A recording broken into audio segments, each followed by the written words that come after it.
Sometimes in business ownership, franchisees can feel stuck at some level of production. And in the 20 years that I've been a business coach, I've been blessed to help many people through some of these stuck moments. I thought it would be fun to share a couple of ideas about how I've helped franchisees push through a certain level of performance. For this video, we're going to talk about $500,000. So pushing through getting from $500,000 to $1 million.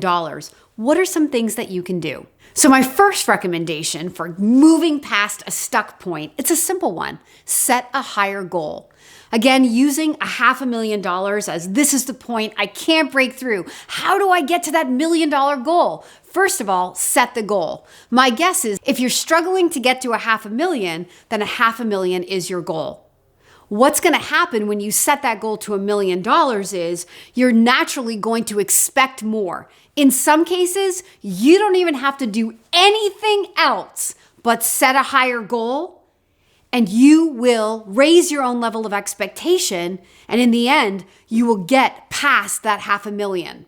I saw this happen firsthand with a candidate that I was coaching. He was stuck trying to break through that $500,000 mark. So he kept setting $500,000. He was doing all of the things I encouraged him to do, which was to have his goals in front of him, plaster it on the wall, think about it every day, talk to yourself about it. And he would get to 350, he would get to 450, but he could never get past $500,000. So I finally said, forget about $500,000. Let's go for $1 million. Of course, he put up a lot of resistance toward me saying, Kim, I can't even get $500,000. Why do you think I want to aim for $1 million? I'm going to fail miserably. I said, no, let's just try it. So instead of putting $500,000, he now put $1 million in front of him. He was saying it to himself. He was thinking about that $1 million goal. And that was the first time his business went over $500,000. He actually ended up doing $650,000 for the first time ever. The only thing he did differently was set his goal to $1 million. I've said this to so many candidates through the years, and I say it to myself. You will only rise to your own level of expectation. Don't be shy when you're goal setting. Dream as big as you can dream. Let your goals scare you a little. And hey, if you're getting 100% of your goal is too small anyway. I'd rather you get 60% of $1 million goal than 100% of $500,000 goal. Do you get it? So that's one example of one thing that you can try if you're a business owner and you're stuck at a certain level of performance. Another suggestion to push through a stuck point in your business is to look at your average ticket and your closing ratio. So sometimes you have all of the makings for the business of your dreams, but there's some refining, there's some fine tuning that you need to do with what you have, and voila, you will have the business that you're dreaming about. Let's say that the franchisor recommends that you sell product A for $5,000. But let's say that in your local market, you are bumping up to some resistance to that price. So you got more comfortable offering $3,500 instead of $5,000. So your sales went up, life was good, but you couldn't quite get the revenue goal that you wanted.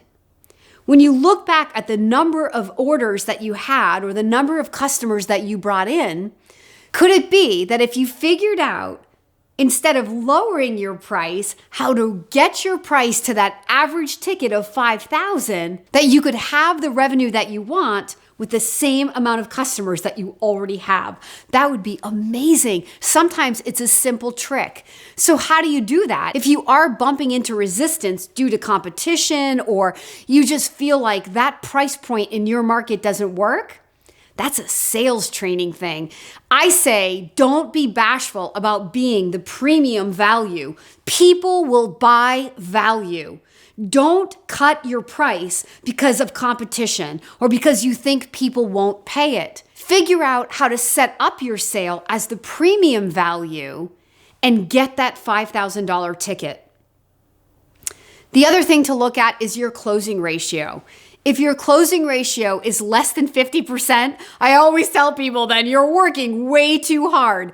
In the beginning of ramping a business, I want you to go out there and take what I call massive imperfect action. So you're just gonna go sell, sell, sell, sell, sell, and make a ton of mistakes. At the end of your first year, now you have all this data that you can analyze. You can look at where customers came from. Is there a correlation when they came from this lead source to how quickly they bought, or to what they bought, or the price point that they bought at? You can start to refine your data and start to really hone in on working smarter rather than harder. And the second trick of making sure that your price point is right on where it needs to be, or your closing ratio is where it needs to be.